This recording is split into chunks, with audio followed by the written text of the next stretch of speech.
I wanted to talk a little bit more on multiple people training the same dog. So, what I see oftentimes of the dogs who come to me is it'll be a family dog, and a lot of the times the family has tried to train the dog and they've tried to teach the dog various things, and generally there's a disconnect between family members or between spouses or between the children and the parents. And we see a lot of confusion, not only in the dog, but in the people themselves, because no one can decide on the right technique to use. And there's nothing wrong with this. It's a very common thing that I see with people. And at the same time, it's no one's fault, because how could a dog owner, just a regular person who's never been taught how to train their dog or what the best methods are, or who has never gone through that kind of experience, how could you know something that quite literally you don't know, right? And so I see a lot of stress in families and a lot of conflict, sometimes revolving around the dog and around getting training. And so my main question for everybody is, if a trainer can alleviate that and get you guys on the right path and get you going with the correct training methods and the ones that will work for your specific situation and for your specific dog, what's stopping you? What's stopping you from alleviating all that stress, from fixing the problem behaviors, and from really having an experience with your dog that is much more positive and doesn't have to be something that causes resentment or anger or guilt or anything like that. So that's sort of my thoughts on it, is that, we as trainers, we're here to help you, and we're here also to get you to the right answers and get you the knowledge that's missing out of your lives, and fix the problems that are going on as far as, the dog's creating this conflict, and the dog is because the dog doesn't know what to do, because the dog's confused, because the people are confused, or the people don't know what to do.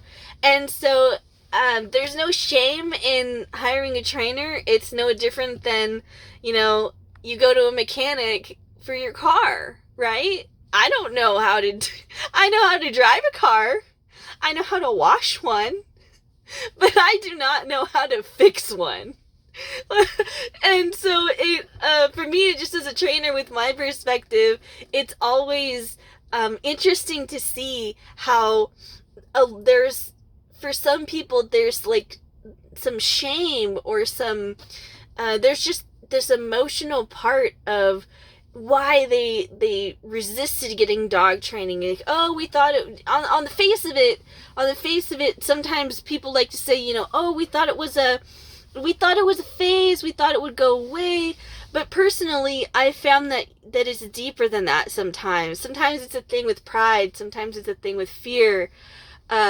Sometimes it really is such a source of conflict for the family or for the couple or whatever it is. It's such a source of conflict that everyone's sort of paralyzed, and because no one can agree on what the best course of action is, nothing gets done. And then unfortunately, everybody's suffering. It's a stressful situation for everyone, dog included. And as good dog owners, I don't think anybody wants that for their dog.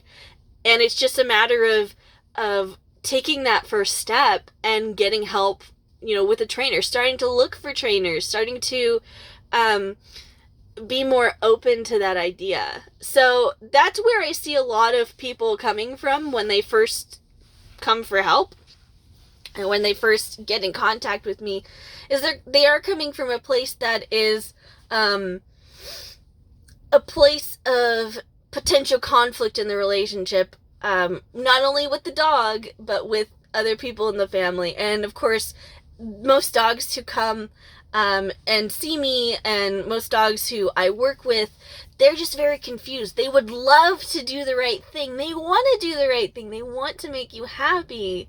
They want to fit into the life. They want things to make sense, and they need structure and all this, that, and the other.